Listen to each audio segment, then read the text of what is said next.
వెలిగించడానికి అవకాశం కల్పించి శాశ్వత దీపంగా వెలుగొందుతున్నవాడు వ్యాస భగవానుడు. అట్లాగే ఎప్పుడెప్పుడు ధర్మ సంక్లిష్టత ఏర్పడుతుందో, ఎప్పుడెప్పుడు లోకానికి ధర్మాన్ని నిరూపణం చేసి ప్రజలకు అవసరమైన విషయాలు ప్రబోధం చెయ్యాలో అప్పుడప్పుడు భగవంతుడే అవతారంగా భూమి మీదకు వస్తూ ఉంటాడు.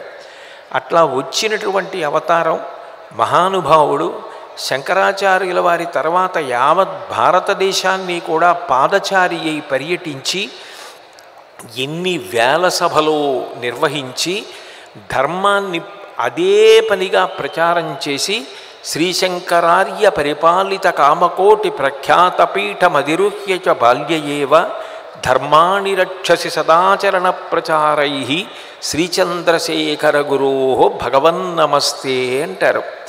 శంకర భగవత్పాదులు అనుగ్రహించినటువంటి కంచి కామకోటి పీఠాన్ని అధివసించి 68వ పీఠాధిపతులై నడయాడినటువంటి దైవంగా కీర్తింపబడి శ్రీ శ్రీ శ్రీ చంద్రశేఖరేంద్ర సరస్వతీ స్వామివారు లోకానికంతటికీ ఎన్ని విషయాలను ప్రబోధం చేశారో, ప్రదోష వేళ అన్న దగ్గర నుంచి పూజ వరకు యజ్ఞం యాగం ధర్మం ఆయన చెప్పనటువంటి విషయం, ఆయన స్పృశించని విషయం లేదు.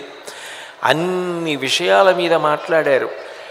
ఆ కాలంలో శతవర్ష శేఖరులై 100 సంవత్సరములు జీవించినటువంటి చంద్రశేఖరేంద్ర సరస్వతీ స్వామివారు 13వ ఏట సన్యాసం తీసుకుంటే 87 చాతుర్మాస్యములు నిర్వహించి ఇక ఆయన నమస్కరించడానికి వీలు లేని వ్యక్తిగా ఈ భూమి మీద నడయాడారు. అంతటి కీర్తివంతులై ఇప్పటికీ కొన్ని కోటాను కోట్ల మంది ప్రపంచమంతటా ఆయనకి నమస్కరించి ఆయన బోధల వలన, ఆయన చెప్పిన విషయముల వలన ధర్మ మార్గంలో ప్రవర్తిస్తున్నారు. అట్లాగే రామకృష్ణ పరమహంస, వివేకానంద స్వామి, రమణులు, భగవాన్ రమణులు అరుణాచలంలో ఒక్క మాట మాట్లాడితే ఆ మాట అవతల వారికి ఎంత దిశానిర్దేశం చేసేదో.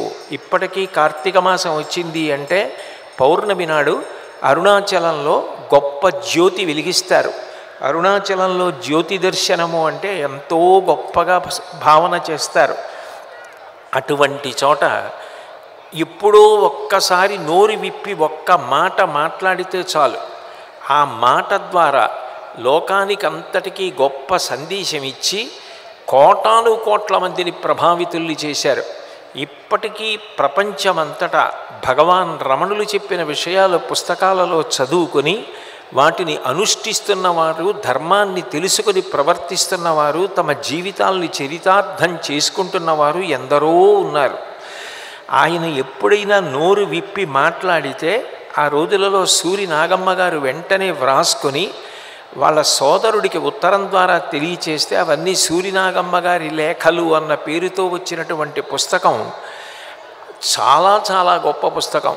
రమణులు చెప్పినటువంటి ఒక్కొక్క మాట, భక్తి అంటే ఏమిటి, ప్రసాదం అంటే ఏమిటి, అసలు అనుష్ఠానం అంటే ఏమిటి, మోక్షం అంటే ఏమిటి, ఆత్మ అంటే ఏమిటి, తనను తాను గుర్తెరగడం అంటే ఏమిటి, తనను తాను తెలుసుకోవడం ఏమిటి అన్న విషయంలో రమణులు చెప్పినటువంటి మాటలు లోకానికి అంతటికీ గొప్ప సందేశములు.